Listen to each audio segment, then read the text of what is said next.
Good afternoon. I'm George Latimer, Westchester County Executive, and I'm joined here by the Deputy County Executive, Ken Jenkins, and our Director of Operations, Joan McDonald, as we deliver the proposed 2021 capital project budget for Westchester County. I'm also joined in the room by our Budget Director, Larry Sewell, Deputy Director, Gideon Grant, and our County Attorney, John Nona, and of course, the ever-reliable Director of Communications, Catherine Chaffee, who will ferry any of the questions from the press. We are remote today from any members of the press being present with us, but we're happy to take any of your questions that will go to Catherine by email, and then she'll read it to us and we'll answer on air. Today begins the annual budget process for Westchester County, and the completion of that budget process comes, relatively speaking, in the last week or 2 weeks of the month of December. We are a calendar year, fiscal year, meaning that on January 1st we begin our new fiscal year for 2021. And the process that we go through every year, this is not anything new. We've been through it as an administration. This is our third time through, and both Ken and I as legislators have had a number of years of dealing with the budget.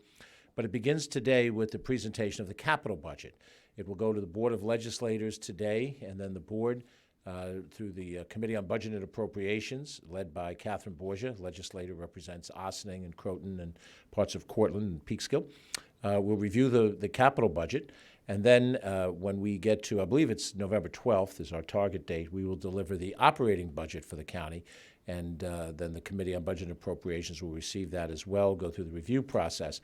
The longer-term reality is that the budget will be adopted after having a day of additions and then various deletions, and the Board of Legislators will, if they haven't already picked a date specific in December, where they would spend a day-long effort to finalize the budget.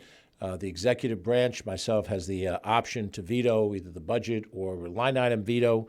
We haven't used that prerogative so far in our two prior budgets. We hope that we can have amicable conversations, make the amendments that all feel are necessary, and then finalize the budget so that it's in place in time for January 1st. Westchester County has never functioned under a late budget. We do have provisions by which, if our 2021 budget were not adopted on time, we would have the drop-down budget of the current year budget that would operate until we made the amendments to adopt a new budget. But that has not happened in the past. We don't anticipate it this year, although this is a very difficult budget year. As you can appreciate, this is the beginning of the process dealing with one element of the budget, and that's capital budget. There will be other elements that are part of the operating budget when you see it. It will involve some of our operating districts for sewage, water treatment, if you will, our countywide refuse district, and so there'll be plenty of questions that will be asked by legislators in due time. We have scheduled next Monday and next Tuesday 2 nights of a point for individuals to express their input on the budget, the operating budget that's yet to be finalized. This is a new direction that we've gone in 2 years ago when we were in 2018 preparing for the 2019 budget. And we invited people to come in person and testify as to what they think should be in the budget before we finalize it. And that is a different tool because there are structured public hearings on the budget once the budget is presented to the Board of Legislators. They usually have 2 mini hearings, one in the northern part of the county, one in the southern part of the county, and then they have a final public hearing on an amended document here in White Plains. This is all different because of COVID. So our Monday night presentation will involve the opportunity for in-person testimony, as it will on Tuesday, but we expect that most of the people who will be watching and participating will be doing so virtually. So both Ken Jenkins and myself will be in person on Monday night at 7:30 in the New Rochelle City Council chambers for those people that want to come in person to give input on the budget. And then the following night, the 2 of us will be again at the Mount Kisco Public Library for in-person testimony. But Joan, her Deputy Director of Operations, Emily Saltzman, our budget officials, and others in the administration, and for that matter, the county legislators who wish to attend, will be available for the virtual testimony as well, which will follow the in-person testimony. So we're going to get input on the budget. Beginning this coming week, public input, and then, of course, we're in a series of meetings as a variety of individuals reach out to us to give us ideas about what they think should be included in the operating budget. But for the capital budget, this is a 100 and let me just make sure I get the light here so I can see it properly.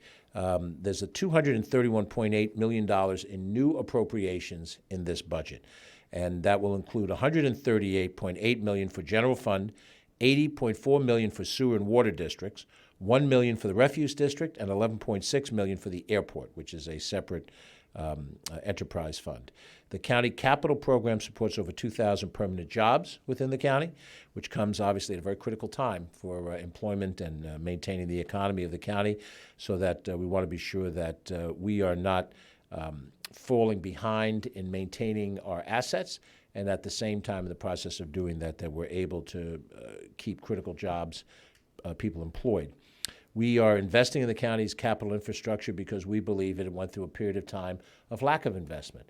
And we saw in some extreme examples, the Miller House, which was repaired a year ago, and the pools at Sprain Ridge Park, capital infrastructure that had been left to lie fallow and nearly in a state of disrepair that was almost irretrievable. But we retrieved them. And we intend to do that in projects that may not be as large or flashy as those two particular projects were, but across the board. We work very closely with our partners in the construction industry, and we'll be awarding over $130 million in construction contracts in 2020. That's representing 31 projects at this point. Very important thing to note. A number of the county legislators have reached out to us before we finalized this plan to recommend a number of projects. And having served as a county legislator, Ken is a former county legislator, John is a former county legislator, this is a little bit of a different attitude by an executive administration, that we seek and we try to incorporate in our capital plan before we submit it to the board projects that have been recommended by members of the Board of Legislators. And that, of course, is because those legislators are more knowledgeable about the area that they represent. They're on the ground more. They hear feedback from people. They see things up close and personal. And so we're very grateful for some of those recommendations, a number of which, not all of which, but a number of which are incorporated in this document. When the board has a chance to look at this, then, of course, I'm sure those legislators will be advocates for the portions of the budget that affects them. We also, over the course of a year to date, we've expended over $155 million on capital improvements. The backlog of capital projects has been reduced by $400 million during the life of this administration. We entered with a number of projects that were put on the books but not moved. And while you may set aside money for it, bonded for it, or budgeted for it, but you don't do the projects become more expensive. And I think, there's an old saying I remember as a child, I didn't quite understand it at the time, a stitch in time saves 9. Meaning, if you fix the stitch now with one stitch, later on it will widen the rip and it'll be 9 stitches to fix it, or it's more expensive to do it later on. And so by tackling some of these projects now, we are avoiding a more expensive project in the future, which we think is very important. I'm going to ask Joan McDonald to share a little bit more about what's happened procedurally with our bond cap, and then I'm going to ask Ken Jenkins to talk a little bit about certain projects. I'll come back, and we'll try to put some meat on the bones to this general proposal that's before the legislature. So, Joan McDonald, Director of Operations. Thank you, George. I'm going to pick up on the point that George made about reducing the backlog and really improving the process, because as important as it is to get projects in the ground, it's what happens leading up to that point that really makes all those things possible. So first and foremost, over the last almost 3 years under George's directions, we've made great strides to improve the process and get these projects out the door and put people to work. One of the critical items that we advocated for with the state legislature was the elimination of the $10 million bond referendum cap, which meant that any project that was $10 million or more to go forward, it required the approval of the voters. And what that did was, it was enacted many years ago when capital projects were all generally fell with under $10 million. What that meant when we had to work within that cap was led to some budget increases, schedule delays, and not good coordination of the project. So we thank our Westchester delegation in Albany for leading the charge and getting that cap lifted. Some of the other improvements that we've made in the process, and they are both in the capital budget and in the operating budget. Number one is moving short useful life items such as passenger vehicles and some IT equipment to the operating budget, which is really where they should be. You know, as we go into different budget discussions, you hear a lot about what you use debt for. And debt should be used for projects that have a useful life 5, 10, 20, 30 years. And we move some of those projects some of those items to the operating budget. In addition, we've added 10 more 10 more positions to the DPW budget to help manage the program. We've added funding for feasibility studies, asset management, and facility planning to lead to good estimates and timetables. We've consolidated planning and project delivery functions within the Department of Public Works. We're raising the RFP threshold from $100,000 to $250,000, which is consistent with counties across the state. And we're streamlining the Board of Legislators' approvals on certain projects to not break up design from construction. Traditionally, what we've done is one bond act for design, one bond act for construction, and sometimes you have a gap in between, which, picking up on George's reference to a stitch in time, adds time and money to those projects. So doing that and lumping them together really gives us greater flexibility and saves money for the taxpayers of the county. So by authorizing some of that debt in conjunction with the budget each year, we are taking a major step forward because those bond acts will be done right after the first of the year so that we are ready for the construction start, which in this part of the world is around April 1st, and we take advantage of that warm weather to get as many of those projects done as we can. So that will be a quicker turnaround for the residents and save costs on the actual project budgets. Thanks. I'll turn it over to Ken. Before I have Ken come on to talk about housing and some other related issues, let me just frame this for you. The capital budget is money that we are bonding and will be paying out over time. And the everyday example of it would be for you as a homeowner, if you were going to build a room onto your house, an addition to your house, you would borrow money for it and pay it back over time. That addition is going to be a permanent improvement to your house. It will raise the value of your house, and while you might spend whatever amount of money, $50,000, $100,000 to build this additional room on, and raising the value of the house, you will get the value of that back when you sell the house at some point in time. Therefore, you borrow over time. You would not borrow to paint your house more often than not because you would have the usage of the new paint job and it would deteriorate. And over the 10 years that you would be paying for it because you borrowed for it, you'd need another paint job before that period of time had expired. So it is not wise for you to do certain types of maintenance repair work, and that is separate from capital work that adds value, as some that just maintain the value as it is. So it's a very simplified example, but it's an example to help you understand how the capital project process works as different from the things that we would put in the operating budget, which would include repair and maintenance, and of course, how we deliver a host of services across a wide variety of services. Next, I'm going to ask Ken Jenkins to talk a little bit about housing and some related issues. Ken?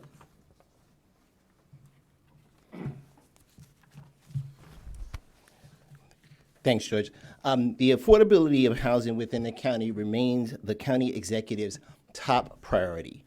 This particular budget proposal for 2021 requests $20 million in new appropriations, $10 million for new homes land acquisition, and $10 million more for the Housing Implementation Fund for the construction infrastructure necessary to support the development of affordable housing. Late last year, after years of inaction by the previous administration, we released the long-awaited Housing Needs Assessment, a planning document to assist our local municipalities in addressing housing needs in their communities. Prior to the pandemic, we invited every municipality to review the Housing Needs Assessment with the county executive's leadership team and our planning commissioner and planning professionals to develop specific solutions for their communities. This budget continues that partnership in developing fair and affordable housing that was started last year with another $20 million more in critical resources to help create some of those units. Okay. So with parks, This year in our capital budget, the 2021 capital budget continues the county executive's vision towards having park systems, the investments that are necessary in our park systems to do various items. So the investment in Westchester County's award-winning, nationally accredited park system. The COVID pandemic showed the critical importance of our outdoor spaces, and it was a reminder to all of our county residents, to the people of Westchester, how critically important the investments in our park systems are. Because of the vision of the county executive, the 2021 capital budget includes the transformation of playland, the rebuilding of Memorial Field, and the construction of the most highly requested pathway through the county of Westchester, through the Bronx River Reservation, from Kensico Dam Plaza right down to the New York City line. These methodical, continuous capital investments protect our environment, maintain our open spaces, and provide an important cog to County Executive Latimer's commitment in doing everything he can in making our county the best it can be for everyone. Thank you. And while I appreciate the Deputy County Executive's flattering personal credit for these things, I hasten to add that I feel very strongly about a philosophy. You've heard me say it before, you'll hear me say it again, that it is not an individual. I think we've been misdirected in government over a long period of time, seeing that one individual, whoever that person is, chief elected officer, as the sole visionary.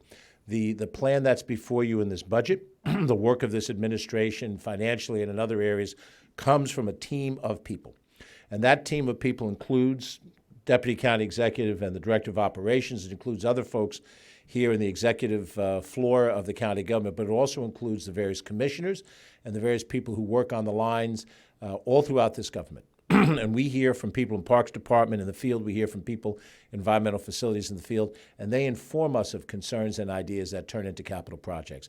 It's very important for people to understand, particularly at a time we're talking about larger things at other levels of government, that what makes this democracy work is that it is an inclusive democracy. It is not a totalitarian regime, and it is something that we all contribute to this end result. And that is why this document represents a comprehensive look at capital needs drawn from a variety of different points of view and hopefully consolidated into something that we believe is the right thing to do to maintain our investments. Some of those investments I'm just going to touch on before we wrap up. Go to questions. Parks, roads, and bridges. We have an additional $42 million added for the parkways, roads, and bridges of the county. That's $8 million in additional funding for the rehabilitation of the Bronx River Parkway. Westchester County owns the Bronx River Parkway from the split in Bronx where the Sprain and the Bronx River Parkway part company, all the way up to the Kensico Dam Plaza. That is our road. We have full responsibility for it. Lord knows we all know that it needs a full rehabilitation from soup to nuts. We have been trying to do it piecemeal because the resources to do the full project all at once would be a tremendous amount of money and a major disruption to our flow. So an additional $8 million will help us continue that renovation project, much of which got done this year and in the past year. There's $33.9 million for various other roads and bridges countywide. The average person may not know that a particular road is a county road as opposed to a state road or a local road, but we do. We know that. And many times in a local government, you might go to the village, town, or city and talk about the problems of the road surface on a particular road, and they will tell you that's a county road.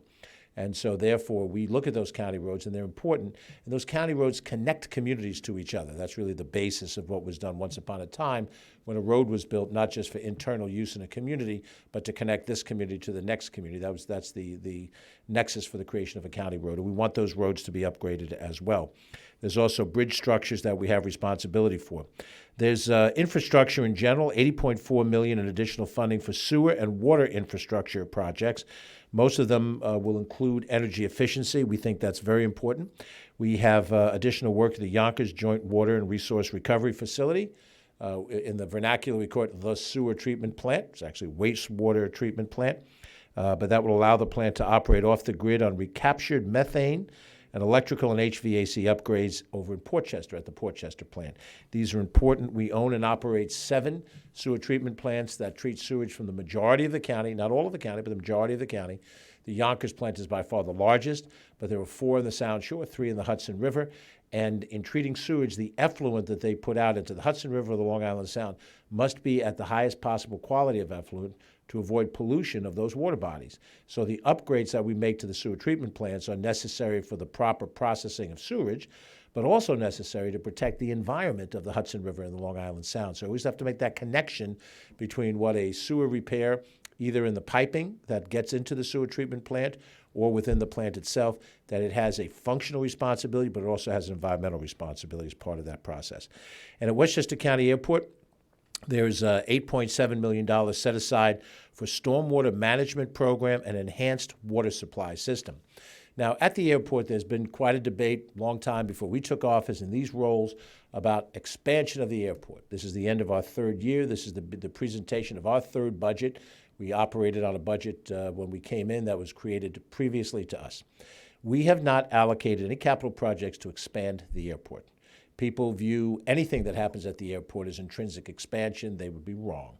We conducted and completed a major repaving project of the runway, which did not lengthen and it did not strengthen the runway. That capital project, which was completed this year, was budgeted previously, represented a necessary safety improvement at the airport.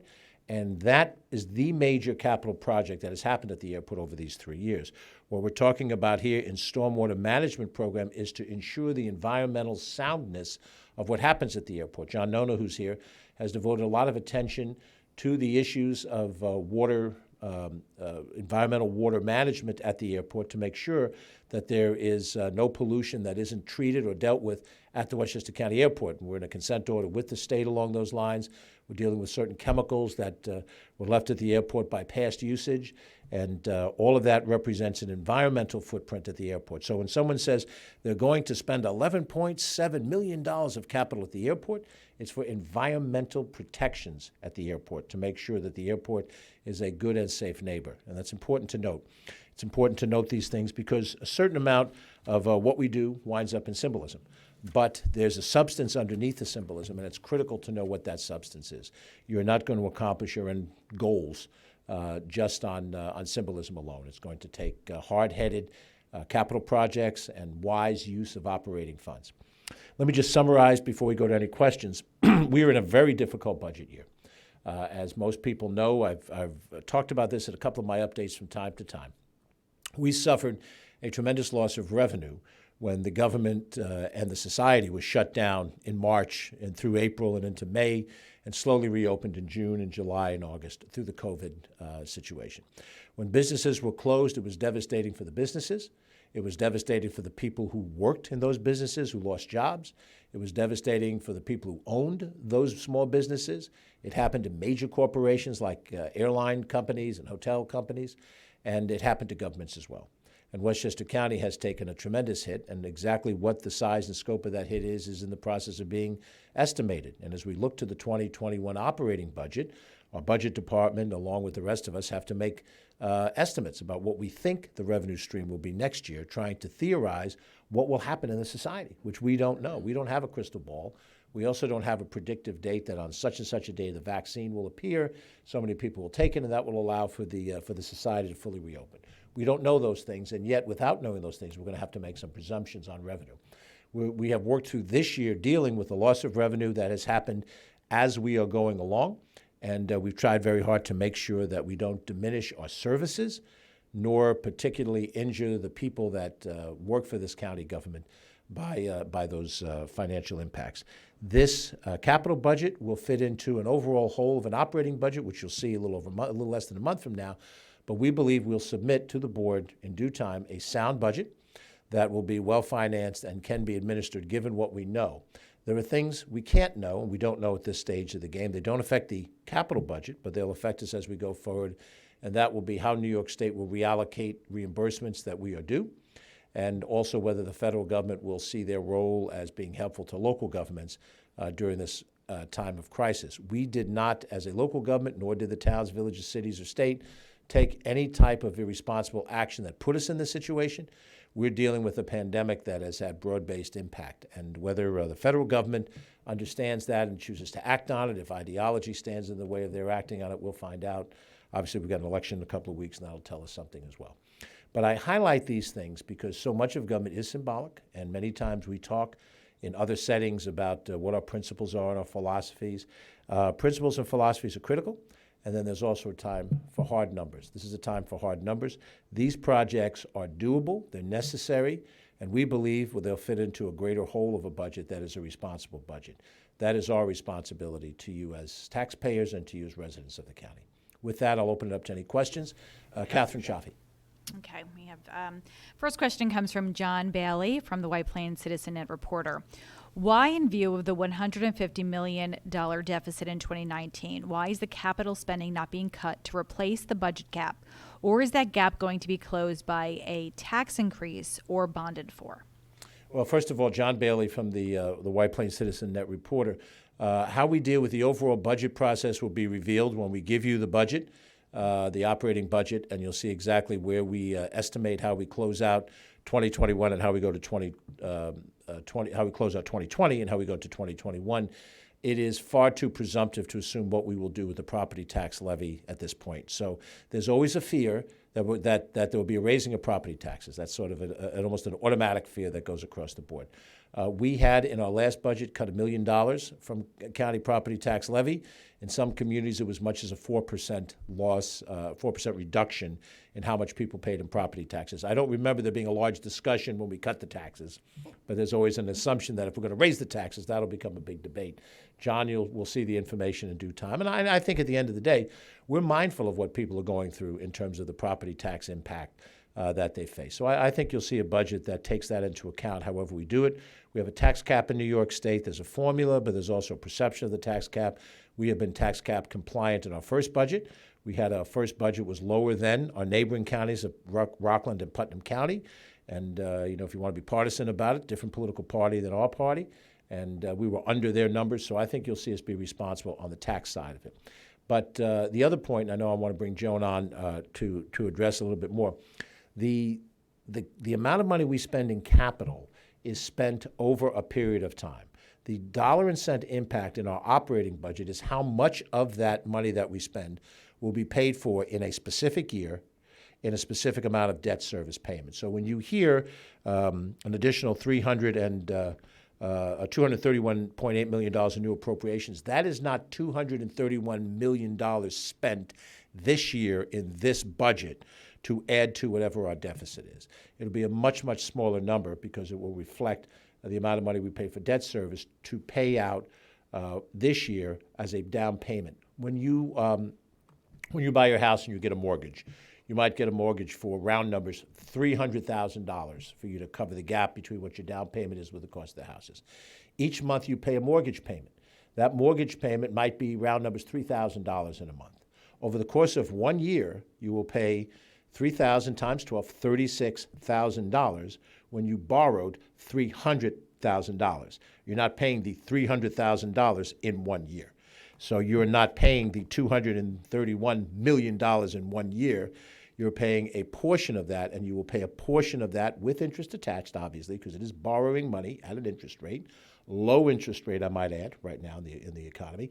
But you're paying a much smaller amount of that this year. So you should not conflate, you should not connect in your mind how much we're spending in capital as an aggregate to what the impact would be in the operating budget. And that will become more clear when we release the operating budget. Joan, do you want to comment?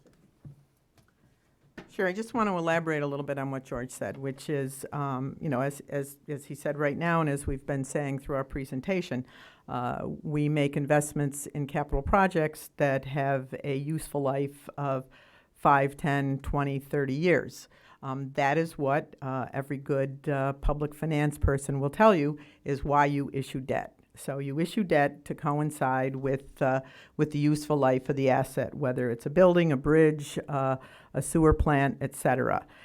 So that's the capital piece of it. And then the actual annual debt service cost for carrying that debt is included in the operating budget. And we have been very judicious under George's leadership to make sure that when we balance the operating side of the overall budget, that we're not blowing our operating costs by issuing too much debt. So there is a balancing act between the two budgets. But the numbers that we are presenting here today are the capital side. Within the operating budget, when we release that, you will see a dollar amount for the debt service payments to pay for prior debt that we've issued over a period of time. Do you want anything? Okay. Okay, additional questions?